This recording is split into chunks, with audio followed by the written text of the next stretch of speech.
F355 Challenge.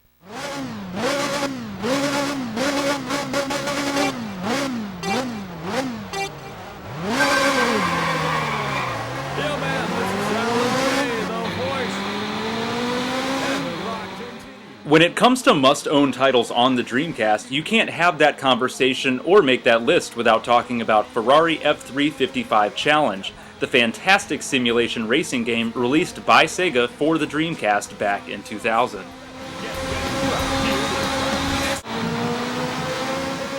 The game was designed by none other than Yu Suzuki, the mastermind over at Sega behind such classics as Outrun, Hang On, and Afterburner. Part of what made the game famous was its killer arcade game setup that consisted of 3 screens and 4 Naomi arcade units.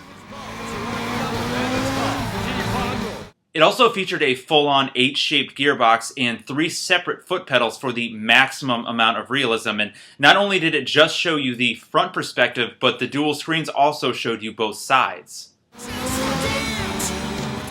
I was lucky enough to actually experience one of the 3-screen arcade versions pretty regularly, since my local arcade got one of them right when it first came out. It can be a little intimidating at first, but holy hell is it fun once you get the hang of it. That being said, it was a pretty tall order to bring that experience home successfully, but Sega did an excellent job and, in the process, created one of the best and most technologically accurate home racing experiences of the era.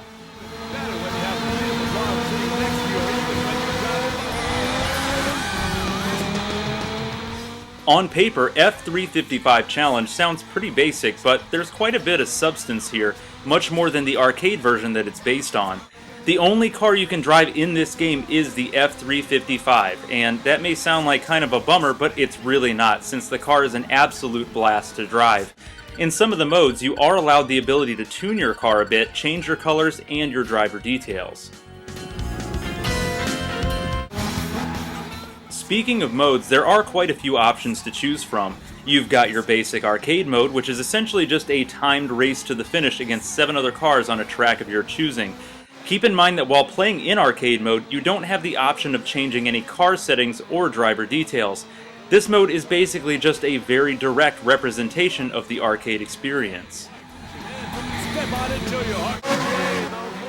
In addition, you also have the option of single play, which is pretty much the same thing as arcade mode but without a time limit, and with the ability to play with a customized car.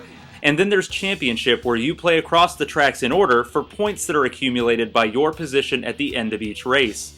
At one point, there was also an option for network racing, but unfortunately for us, those servers were shut down about 6 years ago, so we can't really get into that.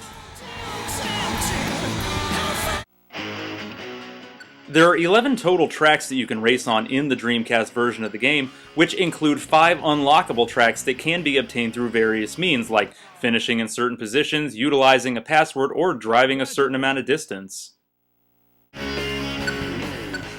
Worth noting here are the different options you have before starting a race. You have the choice between training, driving, and of course, racing.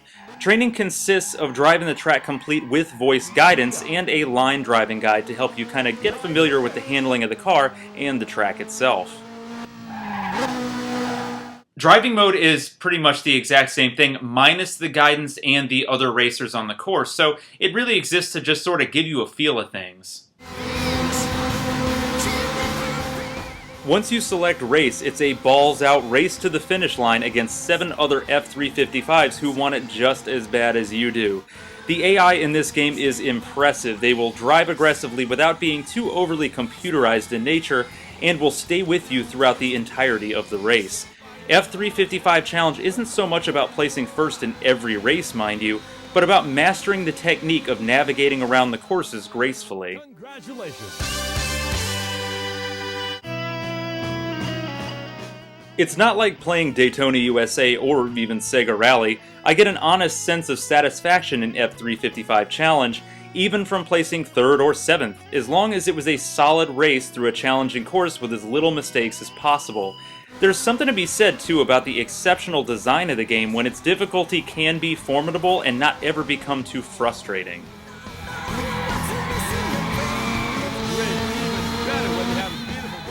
Visually, F355 Challenge was at the top of its class back in 2000 and still holds up very well today. The cars look phenomenal, as do the tracks and any background detail therein. This gameplay footage just doesn't do the game justice either. It needs to actually be played to be fully appreciated, and it's amazing what Sega was able to accomplish with the Dreamcast so many years ago. The sound and music, while also excellent, is probably the weakest part of the game overall.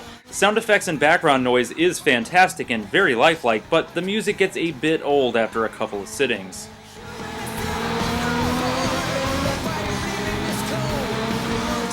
It's all done in a very 80s metal style, complete with a radio DJ, but the problem is that you'll be hearing the same exact songs over and over again.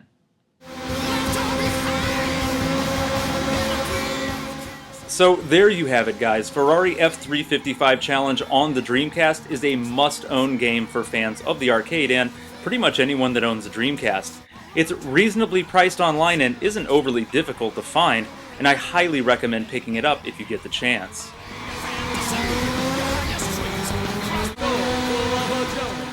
In my opinion, it's one of Sega's crowning achievements on the system, and again, one of the best racing games of the era.